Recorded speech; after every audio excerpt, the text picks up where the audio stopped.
Hey guys, welcome back to my mini vlog. ఈ వీడియోలో ఒకటి చెప్పాలనుకుంటున్నా గైస్. చెప్పు. మనం డైలీ యూజ్లో మొబైల్ ఫోన్స్ వాడతాం, ట్యాబ్స్ వాడతాం, స్మార్ట్ వాచెస్ వాడతాం. బట్ మనం మాత్రం ఒకటి గురించి తెలుసుకోవాలి. వాడు ఏంటంటే ట్రాన్స్ఫార్మర్ అంటే ఇది కాదు, ఇదనమాట. నాకు అర్థం కాలేదు సార్. ట్రాన్స్ఫార్మర్ ఎలా పనిచేస్తుందని ఈ షార్ట్లో చెప్తున్నా. బేసిక్గా చాలామందికి ఐడియా ఉండి ఉంటుంది ట్రాన్స్ఫార్మర్ ఎలా పనిచేస్తుంది అనేది. బట్ ఏంటంటే చాలా వరకు తెలీదు. నేను సింపుల్గా చెప్పేస్తాను అనమాట.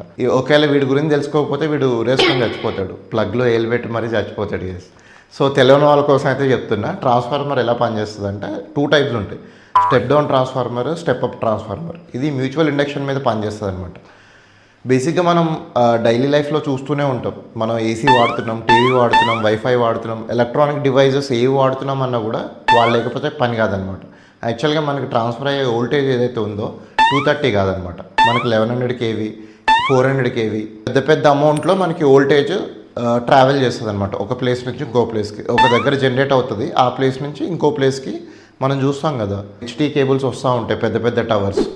సో అలా మనకి ట్రాన్స్ఫర్ అవుతుంది. అలా ఎందుకు ట్రాన్స్ఫర్ చేస్తున్నారంటే దానికి కూడా రీజన్ ఉందన్నమాట. పవర్ లాస్ అవ్వద్దని చెప్పి ఎక్కువ మొత్తంలో ట్రాన్స్ఫర్ చేస్తారు.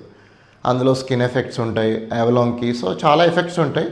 సో మన టాపిక్ అది కాదు. బేసిక్గా ట్రాన్స్ఫార్మర్ అంటే ఏంటి, అది ఎలా పనిచేస్తుందో చెప్పాలని. ఇది మ్యూచువల్ ఇండక్షన్ మీద పనిచేస్తుంది అనమాట.